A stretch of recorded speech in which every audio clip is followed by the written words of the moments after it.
أحمد سيد المرسلين وعلى آله وصحبه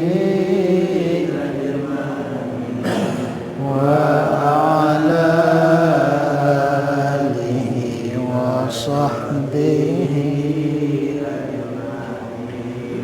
صلى الله ربنا على النور المبين أحمد المصطفى سيد المرسلين وعلى آله وصحبه أجمعين وعلى آله وصحبه أجمعين.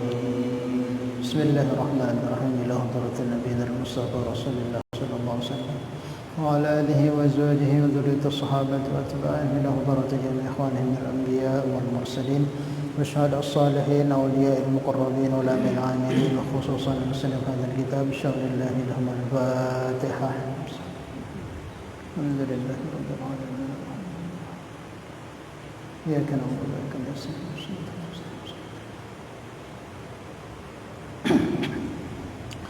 Insyaallah kita lanjutkan mudzakarah kita.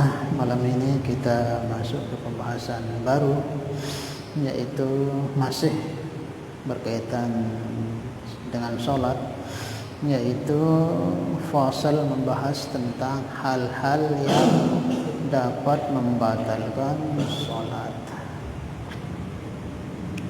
perkara-perkara yang menjadi sebab sholat kita itu menjadi batal. Jadi ini ilmu yang perlu sangat kita ketahui sehingga sholat kita jadi benar. Tapi sebelum kita bahas ini, sebenarnya di dalam sholat itu bukan hanya sekedar ini yang perlu kita ketahui, sangat-sangat banyak. Walaupun kelihatannya amalan sholat ini amalan yang ringkas, hanya bisa kita kerjakan paling lama lah yang 5 waktu ini nggak sampai 1 jam, bahkan setengah jam aja nggak sampai. Tetapi Masya Allah ketentuan dan aturan-aturannya begitu banyak yang perlu harus kita ketahui. Nah, bukan sekedar sholat, hanya sekedar sholat, tapi ada beberapa hal yang perlu kita ketahui, termasuk diantaranya apa saja hal yang dapat membatalkan sholat kita. Dulu-dulu pernah kita bahas, ini sedikit walaupun ringkas rupanya amalan sholat, tapi banyak sekali. Yang pertama, dalam sholat ini ada namanya syarat. Sudah kita bahas. Syarat itu apa? Perkara yang wajib disempurnakan sebelum kita mengerjakan sholat. Ada 5 dulu itu. Yang pertama, ini sebelum sholat ini syarat yang 5 ini harus terpenuhi. Ini harus kita tahu. Di antaranya menutup aurat. Ini sebelum sholat itu sudah ditutup aurat kita. Kemudian suci dari hadas kecil ataupun besar. Kemudian di antaranya mengerti masuknya waktu sholat, sehingga kita sholat itu benar. Jangan sampai sholat belum waktunya kita sudah sholat, atau habis waktu kita sholat, celaka nanti gitu. Dan ada lagi yang bermacam-macam. Ini syarat yang harus kita ketahui. Apa itu? Sesuatu yang perlu kita sempurnakan, yang wajib kita sempurnakan sebelum mengerjakan sholat. Kemudian ada namanya rukun. Rukun ini dulu pernah kita bahas, ada 17 jumlahnya, yang terbagi menjadi 3. Ada namanya rukun qauli, ada rukun fi'li, ada nama rukun qalbi. Itu harus kita ketahui. Syarat kemudian rukun yang 17. Ada yang qalbi, yang khusus hati saja pekerjaan, ya. Ada yang qauli, yang tidak hanya sekedar kita ucapkan. Namanya qauli itu mesti harus kedengaran. Itu namanya qauli. Itu ada 5: membaca Fatihah, takbir, mengucapkan Allahu Akbar di takbir yang pertama, takbiratul ihram, membaca salawat, membaca tahiyat, salam. Itu rukun, namanya rukun qauli. Kemudian ada namanya rukun fi'li. Sisanya itu sudah berdiri tegak, ruku, sujud, duduk di antara 2 sujud, tahiyat awal itu semua, tahiyat akhir itu namanya rukun fi'li yang tergabung menjadi 17. Nah, yang 2 ini posisinya sangat tinggi, yang tidak boleh tidak ada. Ini wajib dia ada di setiap sholat kita. Syaratnya harus ketika sholat itu kita sudah tutup aurat. Sampai sholat terbuka aurat kita, terus nggak kita tutup, kita biarkan, batal. Dan yang 17 tadi, makanya posisinya syarat sama rukun ini sama halnya seperti kepala pada badan kita. Paham ya? Kalau kepala nggak ada ya nggak bisa hidup itu. Begitu juga sholat kita, kalau rukun syaratnya ada saja satu nggak terpenuhi, sholat kita nggak dianggap sholat, otomatis batal. Itu namanya syarat dan rukun. Ada namanya sunnah. Sunnah dalam sholat ini pun juga ya banyak penjabarannya, sudah kita bahas. Ada sunnah sebelum sholat, ada itu yang perlu kita kerjakan supaya benar sempurna sholat kita. Ada sunnah ketika di dalam mengerjakan sholat, ada sunnah selepas sholat, perlu kita sempurnakan. Sudah kita bahas sunnah sebelum sholat itu apa? Azan dan iqamah. Kemudian sunnah ketika sholat, nah ini banyak, minimal terbagi menjadi 2, ada namanya abad, ada namanya hayat. Ini pun juga sudah kita buat. Apa itu abad? Sunnah yang jika kita tinggalkan disunnahkan ganti dengan sujud sahwi. Jumlahnya berapa? 20. Cuman diringkas menjadi 10, diringkas sekali menjadi 2, yaitu kunut sholat subuh sama tahiyat awal. Sebenarnya 20 jumlahnya. Kalau diringkas jadi 10, diringkas lagi yang 10 jadi 2. Kunut subuh itu, kemudian tahiyat awal. Jika kita lupa, sunnah diganti dengan sujud sahwi. Ada namanya sunnah hayat. Hayat ini sunnah yang tidak perlu diganti apa-apa. Kalau ketinggalan, kalau lupa, ya sudah, kita tidak dapat pahala, kurang pahala sholat kita, enggak berpengaruh kepada amalan sholat, cuman pahala yang jadi kurang. Itu nama sunnah hayat. Ada namanya sunnah lagi selepas sholat itu, semacam kita duduk zikir, jangan salam-salam pergi, duduk zikir dulu. Ada zikir-zikir yang diajarkan Nabi, membaca tasbih, tahlil, takbir, tahmid 33 kali dan seterusnya. Inna ala dzikrika wa syukrika dibaca terus. Dan doa bareng-bareng itu diajarkan oleh Nabi kita. Sunnah doa bareng-bareng itu bahkan lebih utama. Yadullah ma'al jamaah, pertolongan Allah itu bersama jamaah. Kalau kita berdoa bareng-bareng lebih cepat terkabulnya. Kenapa? Mungkin di antara kita sholat yang banyak ini ada wali Allah di situ, satu aja dikabulkan, diterima semua. Kelebihan kita berjamaah. Paham ya? Nah, sunnah ini posisinya seperti tangan dan kaki, sebagai penyempurna saja. Tangan dan kaki. Orang kalau nggak punya tangan, nggak punya kaki, insya Allah masih bisa hidup. Begitu juga kalau sunnah ini nggak kita kerjakan dalam sholat, ya tetap sah sholat kita. Cuman kayak orang buntong itu, kan dia sempurna dari orang dengan dia berdua kan cacat itu. Orang dengan dia berdua naik cacat. Lagi juga ketika sholat kalau nggak sunnah nggak kita kerjakan, kita anggap biasa-biasa aja, kayak orang buntung itu, sudah nggak punya tangan, nggak punya kaki. Maka sempurnakan. Kemudian ada namanya makruhatus sholat. Makruhatus sholat ini kalau kita kerjakan dalam sholat, sholat tetap sah, tapi sholat kita itu dibenci oleh Allah Subhanahu wa Ta'ala. Tetap sah. Apa itu? Sholat yang jika kita kerjakan di waktu-waktu yang mau habis waktunya. Waktu kita kerjakan tatkala sudah betul-betul capek, lelah, baru tegawi sembahyang. Seger-seger awak tu gunaan tu untuk hal-hal yang selain untuk Allah. Buka awi sungguh-sungguh, bareh bagian wah lelah, lupa kerana perut gawe sembahyang, ini makruh hukumnya. Jadi Allah itu dianggap sisa-sisa tu bekas. Tidak boleh. Kita aja dikasih bekas, sekarang enggak mau.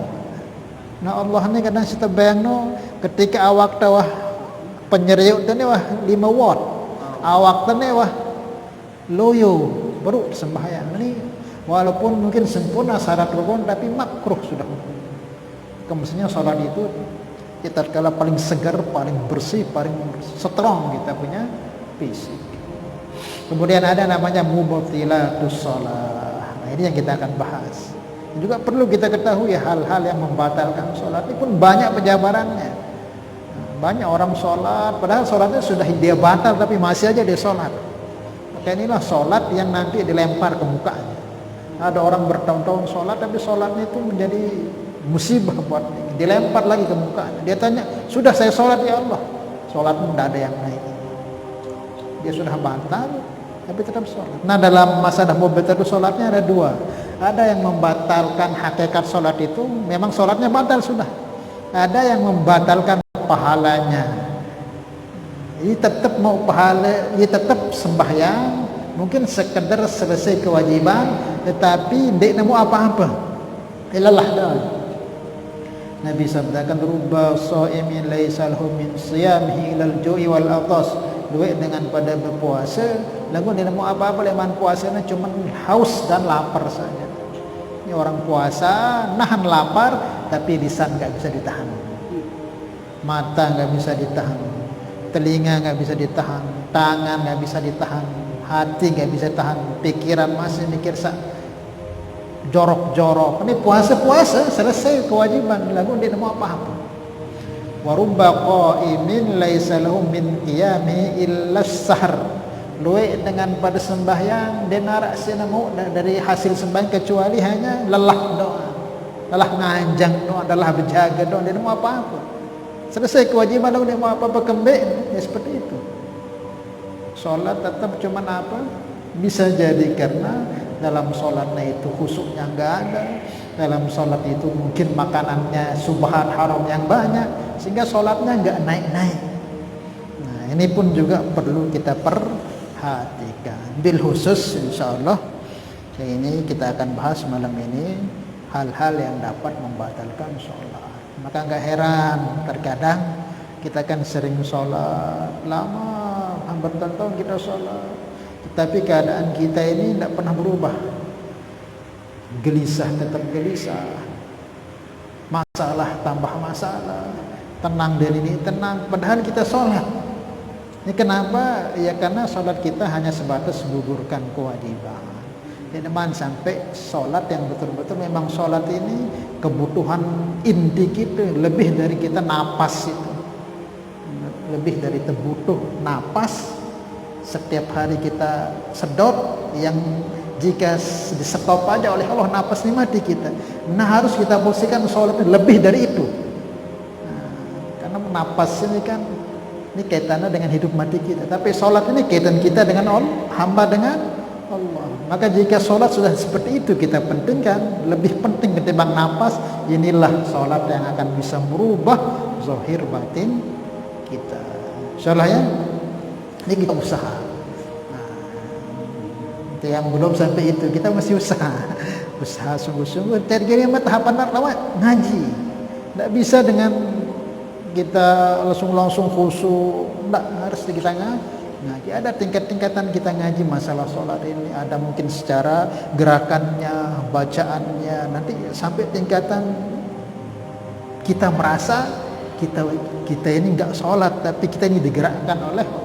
Nanti itu ada tingkatnya sehingga betul-betul ini yang dinamakan sholat yang la haula wala quwata illa, tidak ada daya untuk bisa taat kecuali atas pertolongan Allah. Nah jika ini sampai ke situ itu masya Allah, itu nanti sholat kita bisa amat sangat luar biasa.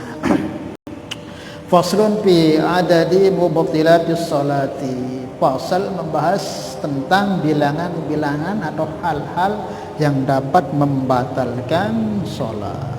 Ini membatalkan secara zahirnya. Memang sholat kita dia sahwah, harus terulang malik namanya ini. Yang namanya mubtilat.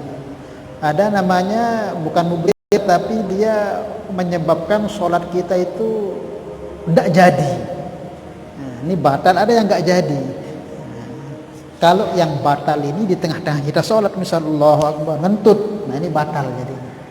Tapi ada namanya sholat itu nggak jadi. Sholat nggak jadi itu gimana maksudnya? Wah duduk, wah ngebangtai ke masjid, komatnya dia ada berangkat jok sopno ngentut, maka sholat kita nggak jadi karena batal kita itu sebelum mengerjakan sholat. Itu bukan dikatakan membatalkan sholat, tapi sholatnya nggak jadi. Wah duduk, neke tetokol esok jatuh teh komat, deman teh sampai esok jatuh sembahyang berjamaah ngentut, nah ini namanya sholatnya nggak jadi. Namanya sholat yang mubtilah itu sholat yang batal itu sholat yang kita batal di saat tengah-tengah mengerjakan sholat. Allahu Akbar, Bismillahirrahmanirrahim, alhamdulillah, ngentut. Nah itu batal sholat. Kan ya? Walladzi yubtilu bihi as-salatu ahada asyara syai'an. Walladzi dan perkara yubtilu bihi as-salatu menjadi sebab batalnya salat ahada asyara ada 11 syai'an macamnya. Yang pertama al-kalamul amdi, yaitu al-kalamu al-amdu, yaitu bicara dengan sengaja. Maksudnya bicara dengan sengaja ini apa?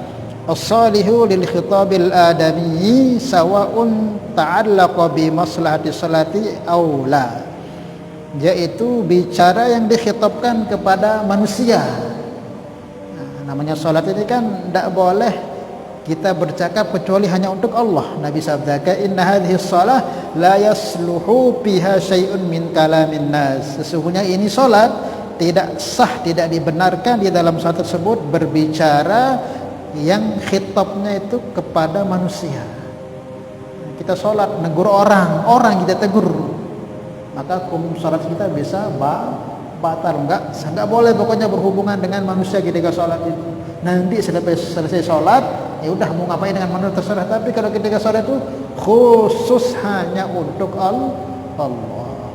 Inna hadhihi shalah la yasluhu biha syai'un min kalamin nas. Tidak boleh ada pun sesuatu yang ikut campur dalam salat kita yang hubungannya cakap-cakap dengan manusia, itu khusus untuk Allah.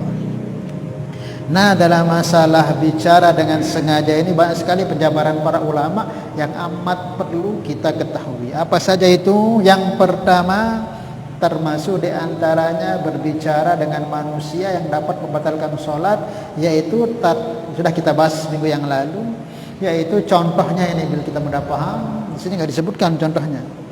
Di sini hanya disebutkan berbicara dengan sengaja yang khitabnya yang ditunjukkan kepada manusia, baik itu yang berhubungan dengan sholat atau tidak.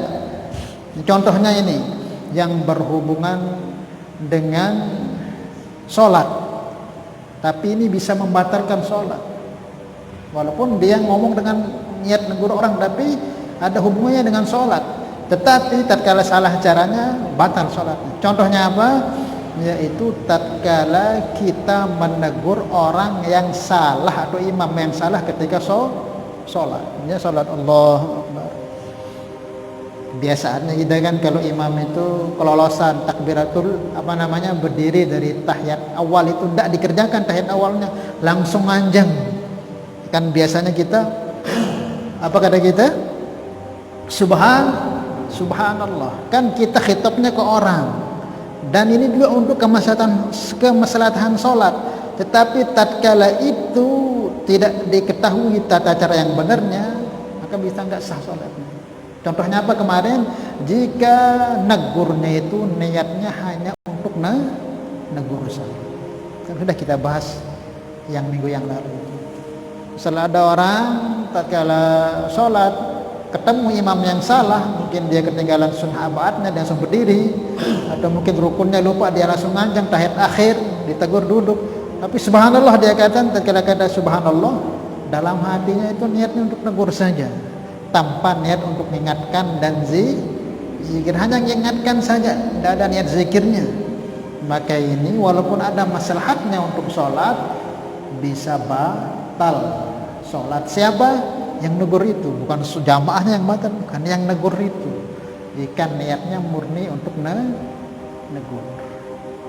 Biasanya kan terjadi tatkala kita memang nggak senang dengan imam itu. Kalau nggak senang dengan imam, subhanallah, subhanallah. Dia sengaja memang didemal si imami, senang lihat imam salah. Ada yang orang seperti itu. Maka ini bisa membatalkan walaupun ada hubungannya dengan sholat, kayak itu supaya sholatnya itu benar, tidak lupa-lupa. Maka subhanallah kadangnya, tapi hanya untuk mengingatkan saja bisa batal. Kemudian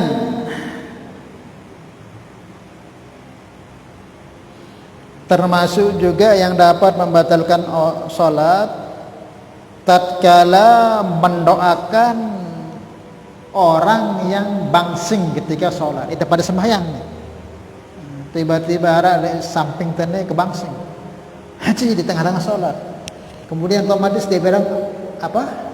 Alhamdulillah. Nah kok dia dengar itu di samping itu, yarhamukallah. Yarhamukallah, niat doakan orang di samping itu pada sholat. Allahu Akbar, bangsing dia mudin tene hasi, alhamdulillah angkatna, terus doa ante nana yarhamukallah, ini batal sholat. Orang yang negur ini batal. Karena apa? Dia tidak ada hubungan dengan sholat itu. Hubungannya dia negur yang di sampingnya ini doakan. Tidak boleh itu. Paham ya? Bolehnya ketika nanti di luar sholat. Pokoknya sholat itu la yasluhu fiha syai'un min kalamin nas. Tidak boleh kita cakap dengan siapapun hatta kita doakan. Ketika kita berdekatan tidak boleh. Terus gimana caranya supaya benar? Jangan kita khitabkan ke dia, tapi khitabkannya ke Allah. Kalau kita ucapkan yarhamuka, semoga Allah merahmati kamu, jadi kita ngomong ke dia. Kanya itu yang bikin dia batal itu. Namanya sholat itu kan Nabi sampaikan nggak boleh hubungan dengan manusia. Yarhamukallah, jadi doakan supaya Allah merahmatimu. Itu salah ini, batal sholat. Yang benar itu gimana? Kanya itu diganti hu, yarhamuhullah. Nah, cuma beda ka sama hu-nya. Kalau hu itu apa? Semoga Allah merahmati. Jadi Allahnya kita berhubungan dengan Allah supaya Allah beri dia rahmat, bukan kamunya. Jadi beda lafaz itu juga bisa salah tuh.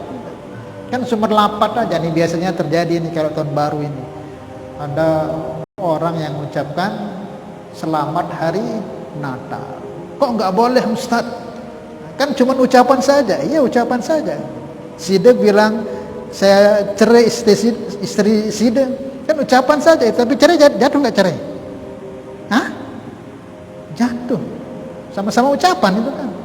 Sekarang Sida ucapan kata-kata murtad. Aku tidak percaya misalnya. Tidak percaya Al-Quran kalamullah. Murtad tidak? Murtad. Walaupun hanya sekedar kata-kata saja bisa membawa orang jadi mukmin, jadi muslim, bisa seorang perempuan jadi halal dan jadi haram. Hanya sebatas ucapan. Jangan kita remehkan. Begitu juga ini walaupun beda ka sama hu-nya, walaupun sekedar ucapan bisa menyebabkan sah tidaknya sholat kita. Maka itulah butuhnya ilmu. Karena kalau kita ucapkan yarhamuka, semoga kamunya kita tunjuk ke dia. Tapi kalau yarhamuhullah, Allahnya kita berhitab kepada Allah supaya ini orang dapat rahmat. Hanya beda hu sama kanya. Maka caranya gimana kalau orang bangsing? Ya tidak usah dah didoakan, nanti sudah selesai sholat. Kalau semua mau didoakan, ya ucapannya apa? Yarhamuhullah. Hu kanya diganti hu. Yarhamuhullah. Semoga Allah merahmatimu. Kan itu hitabnya ke Allah. Allah dulu. Kalau sama Allah tidak masalah. Paham ya? Nah, itu yang kedua, ucapan mendoakan orang yang seperti tadi disebutkan. Kemudian apa termasuk juga bicara yang disengaja yang dapat membatalkan sholat, yaitu nah ini tidak membatalkan ini. Jika kita bacanya di tengah membaca Fatihah. Kan sunnah baca Fatihah dulu itu sudah namanya syarat rukun membaca Fatihah kan harus mualah tertib. Jadi baca Fatihah itu nggak boleh diselangi. Boleh diselangi itu sekedar liqadri tanafus, hanya untuk ngambil napas saja. Jadi jarak alhamdulillahirabbil alamin karrahmanir rahim itu tidak boleh dijeda kecuali hanya untuk ngambil napas. Alhamdulillahirabbil alamin arrahmanir rahim, hanya sekedar ambil napas. Tapi kalau dijeda dia dengan lapat-lapat yang lain, nanti Fatihahnya itu jadi tidak dianggap saat kita sholat ini. Allahu Akbar, alhamdulillahirabbil alamin arrahmanir rahim, kebangsing haji kebangsing, terus baca alhamdulillah, muji ta Allah. Maka Fatihah itu harus diulang karena dia diputus mualahnya oleh ucapan alhamdulillah itu. Itu kan ucapan yang kita ucapkan ketika sholat walaupun hubungannya dengan Allah, tetapi ada syarat, ada rukun dari yang harus tertib, yang tidak boleh dipisah itu. Baca Fatihah itu harus tertib, harus tidak boleh dijeda walaupun dengan zikir yang lain memuji Allah. Nah ini tidak membatalkan sholat, tetapi Fatihahnya itu nggak jadi. Maka tatkala kita baca alhamdulillah kita bangsing, ya sudah, Fatihah itu kita ulang lagi, baca Fatihah ini terlanjutan. Kalau mau dilanjutan berarti Fatihah tidak jadi. Nah sementara Fatihahnya rukun sholat, sehingga apa ya, sholat sini itu nggak sah jadinya, nggak dapat apa-apa karena nggak sudah kerjakan rukun, salah satu rukun sholat membaca Fatihah. Dan syarat membaca Fatihah itu harus mualah, harus berturut-turut. Nggak batal sholat sini, cuman Fatihahnya saja yang diulang lagi. Kalau seumpama terjadi misalnya karena kita sudah kebiasaan gitu, kalau kebangsing itu alhamdulillah ucapan.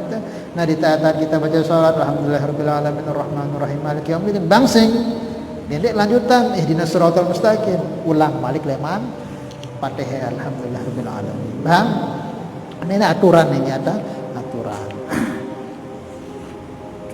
Kemudian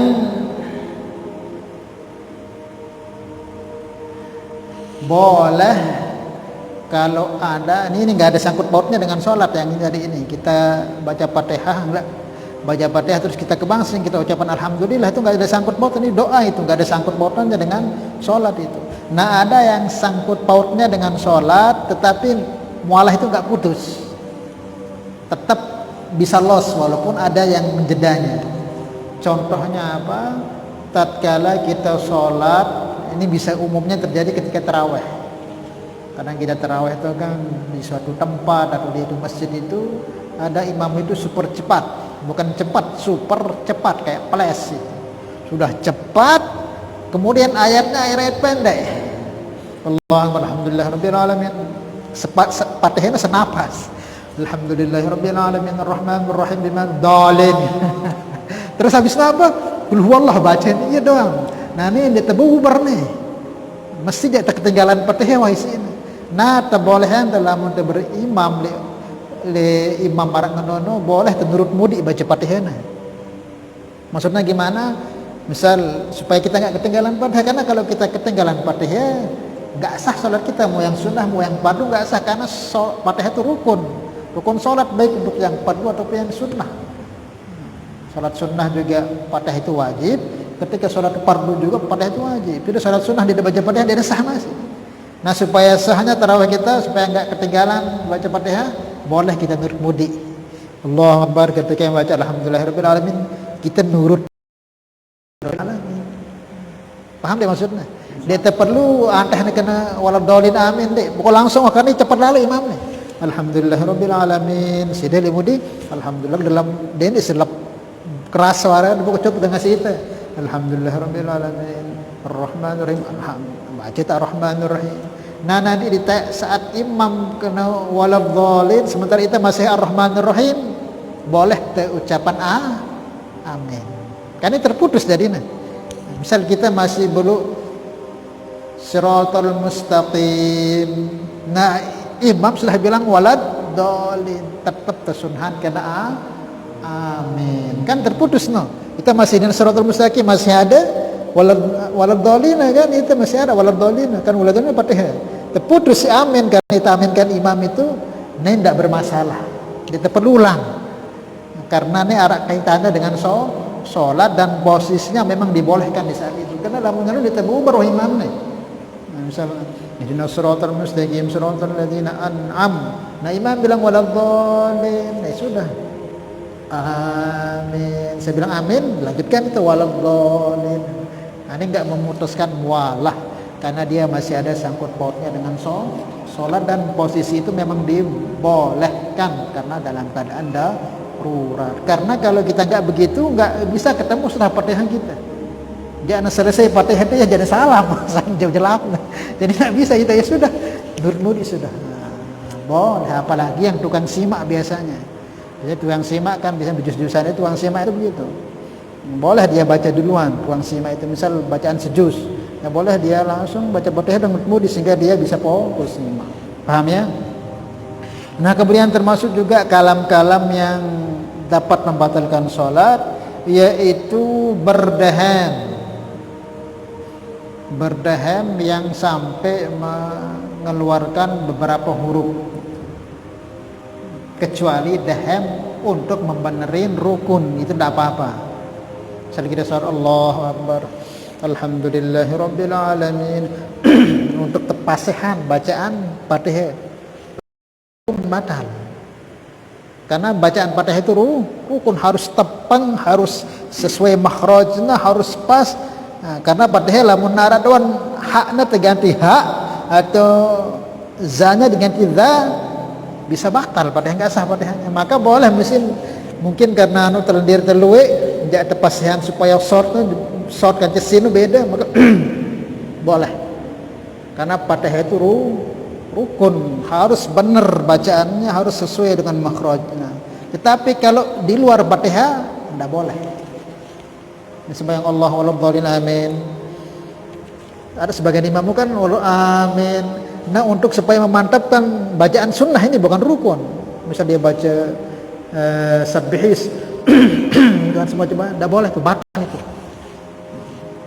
Ulama-ulama kita tuh yang ahli-ahli fikih itu kalau dia ketemu imam yang begitu Allah Akbar waladhdallin dinarak tapi baca Fatihah Yasin dari tepang langsung muparokah, sudah salah, tidak boleh.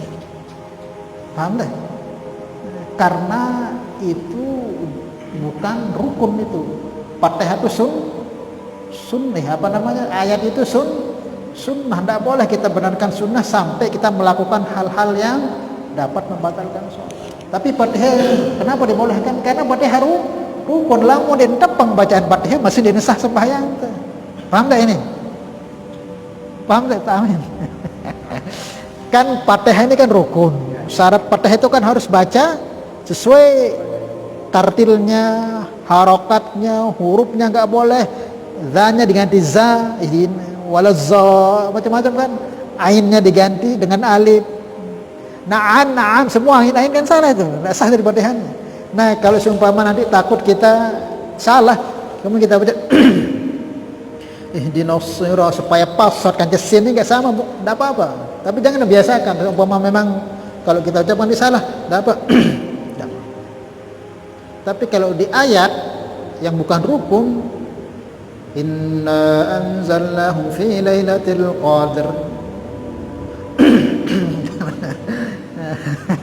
dia dahanya itu untuk membenarkan surat baca. Ini kan kebanyakan kita nggak maka kalau guru-guru kita itu begitu, dianjurkan kita kalau yang sudah ngaji, apalagi yang hafiz, kalau ketahuan imam yang, kalau dia memang imam itu ngaji, paham ilmu, tidak akan begitu dia. Tapi kalau imam hanya sekedar hafiz, banyak kan orang hafiz tapi nggak alim itu banyak. Maka sebenarnya yang boleh dikatakan ustadz itu bukan orang yang hanya sekedar hafiz. Ustadz itu orang yang paham ilmu Al-Quran. Kadang kita ya hafiz toh sebutnya ustadz. Yang ustadz itu orang yang bukan sekedar hafiz, atau mungkin dah hafiz tapi dia paham lah. Fikih itu paham apa. Kalau hafiz sebut aja hafiz gitu. Karena banyak orang hafiz tapi enggak, karena dia ngapal toh, udah dia kaji tafsirnya, nggak dia kaji hasil nuzul dan hukum-hukum dalam Al-Quran itu. Nah, kalau dia jadi kita katakan ustadz nanti bisa salah. Nah, ini aturan sebenarnya. Tapi parahnya di kita kan ndak ustadz juga dikatakan ustadz itu. Turun ke topong putih diubah ustadz dengan hafiz dek alim dek. Kalau mungkin hafiz dan dengan ustadz kan ya agak lumayan lah. Nah, kan tahu mungkin sekecet walaupun mungkin dia cuman mungkin dia tahu di artinya gitu. Tapi yang betul-betul namanya alim itu yang ngerti ya ilmunya Al-Quran itu dia ngerti, bukan sekedar hafal sih. Azan ya. Kemudian juga mendoakan orang dengan bahasa bukan bahasa Arab juga bisa membatalkan. Contohnya gimana? Misalnya batur te ini jangan lalu umroh. Kemudian milih doaan pas sembahyang, kunut malik. Allahu Akbar. Sami Allahu liman hamdu doa kunut. Allahumma yassir satria ilal Makkah wal Madinah. Sebut darahnya batal. Paham? Tidak boleh. Atau mungkin kita ketika tunur kita doakan kampung tene. Nah, makanya tidak sah kita sebut namanya, sebut fulan ya Allah, tapi niatkan ke dia. Allahumma yassir fulan ilal Makkah, tidak apa-apa. Fulan kan bahasa Arab, tapi sebut arana satria. Sampai lagi disebut namanya, atau kita doakan kampung kita. Allahumma barik qaryatana Nyangget atau Telaga, ada batal. Karena pakai bahasa Indonesia. Kalau pakai bahasa bukan Arab kan nggak boleh berdoa. Maka kita berdoa pakai bahasa Indonesia dan ketika sholat batal sholat kita. Tapi kalau sekedar di hati tidak apa-apa. Dan masih banyak lagi hal-hal yang perlu kita ketahui karena waktu sudah habis. Insyaallah teman akan datang, kita lanjutkan. Ya, ada yang tanyakan? Ini masih. Nah. Okay.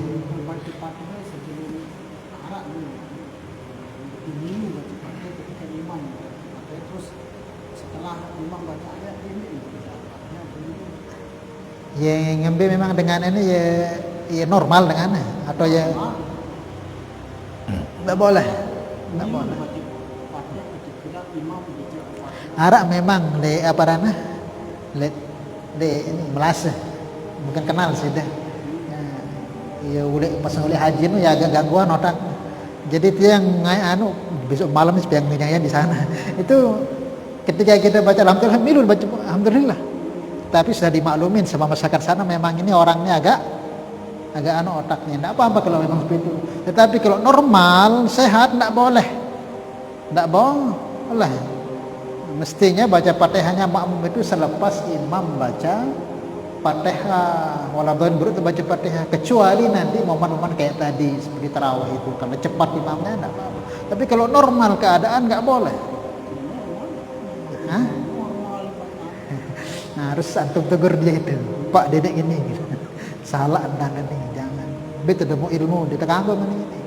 Lamun imam baca Fatihah terdengah ya, baru dia baca Fatihah selepas imam baca Fatihah. Ini setelah imam ini mungkin itoan jadi ilmu ini dia tahu. Tapi tetap tidak boleh. Tetap tidak boleh, itu aturannya. Nanti baca Fatihahnya makmum selepas imam baca Fatihah. Ya, bukan itu tertibnya. Kalau seumpama dia tidak tahu mungkin bisa dimaafkan, tapi kalau tahu terus tetap dikerjakan otomatis sudah enggak sah itu. Enggak sah salatnya. Kenapa? Aturannya enggak itu tempatnya, kecuali kalau dia salat sendiri. Wallahu a'lam bishawab. Mudah-mudahan sedikit ya.